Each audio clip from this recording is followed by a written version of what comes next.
بسم اللہ الرحمن الرحیم۔ عزیز طلبہ، جماعت دہم اردو کے نئے نصاب اور بورڈ امتحانات کی بہترین تیاری کے لیے آج کے اس لیکچر میں ہم چوتھی نظم نمود صبح کا آغاز کرتے ہیں۔ آئیے بلا تاخیر اسکرین پر چلتے ہیں اور لیکچر کا باقاعدہ آغاز کرتے ہیں۔ طے کر چکا جو منزل شب ڈیش،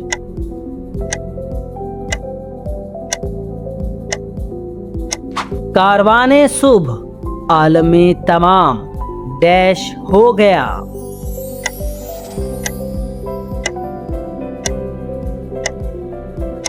مطلع انوار چن لے چمن سے پھولوں کو جس طرح ڈیش،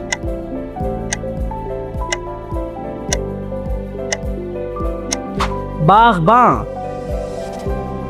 یاد خدا میں ڈیش، طیور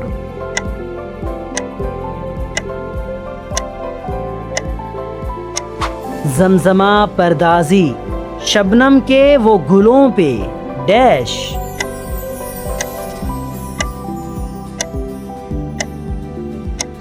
گہرہائے آبدار آتے تھے سرد سرد وہ جھونکے ڈیش کے،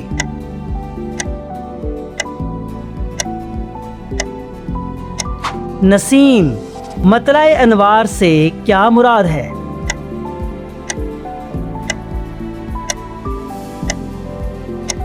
روشنیوں کے طلوع ہونے کی جگہ۔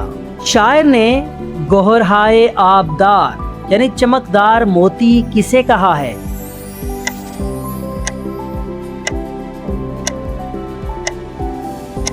شبنم کے قطروں کو۔ زمزمہ پردازی کا لغوی معنی کیا ہے؟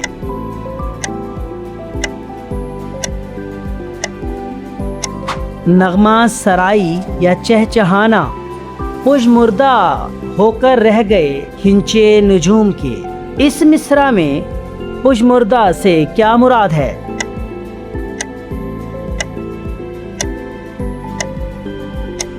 مرجھایا ہوا یا بے رونق۔ سلطان غرب و شرق سے شاعر کی مراد کیا ہے؟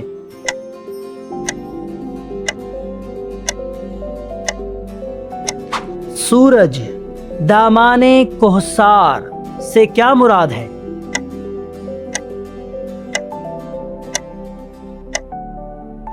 پہاڑ کا دامن۔ ہویدا کا درست معنی کیا ہے؟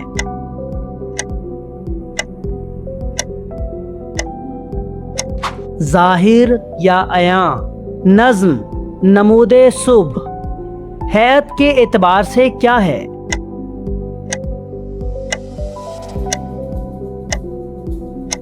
مسدس۔ میر انیس اردو ادب میں کس صنف سخن کے بے تاج بادشاہ مانے جاتے ہیں؟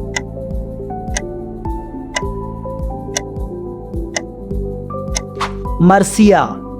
مرثیہ کا وہ ابتدائی حصہ جس میں مناظر فطرت، صبح یا رات کا ذکر ہو، کیا کہلاتا ہے؟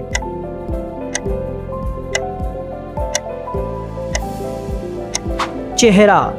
مرثیہ کا لفظ کس عربی لفظ سے نکلا ہے اور اس کے معنی کیا ہیں؟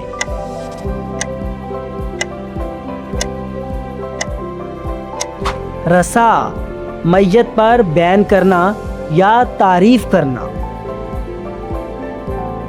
میر انیس کی شاعری کی وہ خوبی جس میں وہ لفظوں سے تصویر بناتے ہیں، کیا کہلاتی ہے؟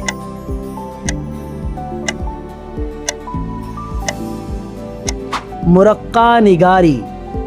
میر انیس کا تعلق شاعری کے کس معروف خاندان سے تھا؟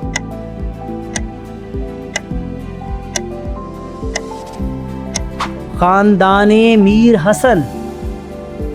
نظم کے آخری بند میں نافے کھلے ہوئے وہ گلوں کی شمیم کے میں شمیم سے کیا مراد ہے؟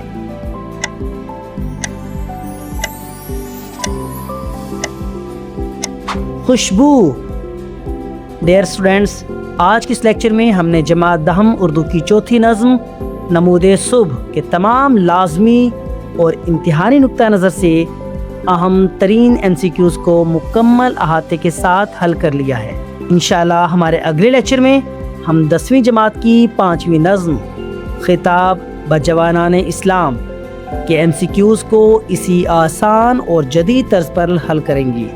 امتحانات کی شاندار کامیابی کے لیے میری دعائیں ہمیشہ آپ کے ساتھ ہیں۔